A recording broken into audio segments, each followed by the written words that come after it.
শেখ হাসিনা বিতাড়িত হলেও অন্তর্বর্তী সরকারের আশেপাশে এখনও তার সহযোগীরা রয়ে গেছে, যারা নির্বাচনকে বিলম্বিত করার চেষ্টা করছে, এমন অভিযোগ করেছেন বিএনপির নেতারা। এদিকে আগামী ২৮ মে রাজধানীতে তারুণ্যের সমাবেশ করবে ঢাকা মহানগর দক্ষিণ বিএনপি। সকালে নয়াপল্টনে মহানগর বিএনপির কার্যালয়ে দক্ষিণ বিএনপির এক প্রস্তুতি সভা হয়। পরে সংবাদ সম্মেলনে দক্ষিণের আহ্বায়ক রফিকুল ইসলাম মজনু বলেন, সংস্কারের নামে কোনো অগণতান্ত্রিক শক্তি বছরের পর বছর ক্ষমতায় থাকতে চাইলে বিএনপি তা মেনে নেবে না। এ সময় ঢাকায় তারুণ্যের সমাবেশ নিয়ে বিস্তারিত তুলে ধরেন তিনি। আমরা কাউকে চ্যালেঞ্জ করছি না, কিন্তু যদি কাউকে চ্যালেঞ্জের মুখোমুখি আমাদেরকে নিয়ে যান, তখন অবশ্যই বিএনপি অঙ্গ সংগঠন আপনাদেরকে চ্যালেঞ্জ করবে।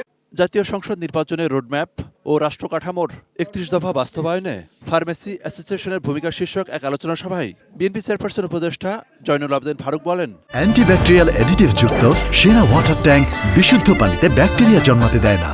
নির্বাচন চায় না এমন কোনো দল বিভিন্ন এলাকায় প্রার্থী দিয়ে ইতিমধ্যেই নির্বাচনী প্রস্তুতি শুরু করে দিয়েছে। ১৬ বছর যারা আন্দোলন করেছে, জুলাই বিপ্লবে যারা এই আন্দোলনের শরিক হয়ে আত্মহত্যা দিয়েছে, তাদের দাবি একটি নির্বাচন।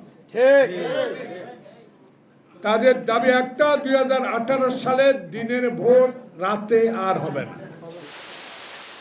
বিকেলে রাজধানীর শিল্পকলা একাডেমিতে মেধাবী শিক্ষার্থীদের এক সম্বর্ধনা অনুষ্ঠানে বিএনপির স্থায়ী কমিটির সদস্য ডক্টর আব্দুল মঈন খান বলেন, এখনকার তরুণরাই আগামীতে দেশ পরিচালনা করবে, তাদের কাজে আরো বেশি সাবধানী হতে হবে।